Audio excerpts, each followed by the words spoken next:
Race number 1. And the rope early lead is taken by Kilager from the outside. It's Kilager, Golden Money, and Wonder Joyce moving up on the farther outside. And by the rail is the favorite Presidential. And nearing the far turn, the lead is taken over now by Wonder Joyce, followed by Kilager. And Presidential moving up on the inside, Golden Money and Maricas. Rounding the far turn, it's Wonder Joyce by a length and a half. It's still Wonder Joyce, followed by Kilager, Presidential running in third. The last bend for home, it is still Wonder Joyce by a length and a half, followed now by Presidential from the outside, and Kilager running in third. And moving up on the inside is Golden Money and Maticas. And at the top of the stretch, Wonder Joyce, Presidential moving up on the outside. But it's still Wonder Joyce and Presidential on the outside.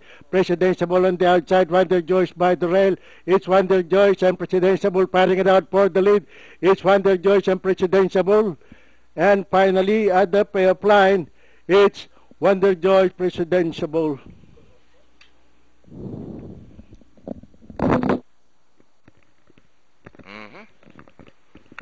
Mukhang na-upset